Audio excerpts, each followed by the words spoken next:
I've always been super fascinated by watching these car shows, or someone like Dennis Collins can walk up to an old Mustang, open up the door, look at the tag on the door or the tag underneath the hood and tell you everything about that car by memory. He can say, well, it's supposed to have this engine, this gear ratio, that code means this color. And all cars kind of have those clues, have those codes on them, but if you don't know what you're looking at or memorize what those codes actually mean, it's kind of like Greek to you. I'm trying to get that way with Square Body, but there's so many RPO codes that it's kind of hard to memorize everything. That is where I've found that AI comes in clutch every time. Now, everybody has their own opinion about AI, but it is definitely useful for this in particular. There's a Camaro coming up at an auction this weekend, and the sale bill didn't have good pictures of the car, or didn't really have any pictures of the car, but they did have the VIN number of the car, and they said it was a 67. I'm like, well, that's kind of strange, but just by the VIN number, you can tell a lot about a car. So I copy and pasted the VIN number onto the AI platform, and I said, what can you tell me about this? And this would be fun to try yourself. Any VIN number of your own truck. And it said, well, that's not a 60, because I said this is supposed to be a 67 Camaro. I said, well, that VIN number doesn't match a 67 Camaro. It is a 1972 Camaro with this engine, whatever. I'm like, well, that's interesting. So I went ahead and drove down there myself to take a look at the car.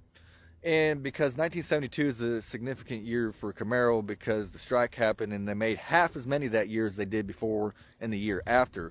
And they can be somewhat valuable in what they call strike cars if they were built in a certain month.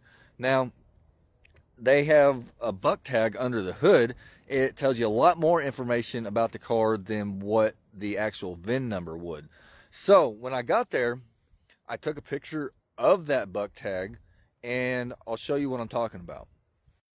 So I just uploaded the picture of the buck tag of that Camaro I was talking about, and I said, here's the tag from the Camaro.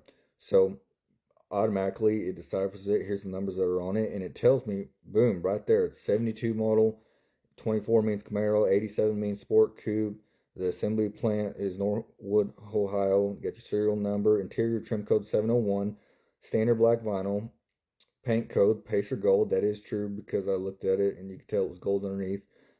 The build date C10, bucket seats. So, and here's just a quick summary. It doesn't have a lot of options, but this is what we have. So with that information, I'm able to look at the car and go, yeah, it used to be gold underneath here. I can see that now.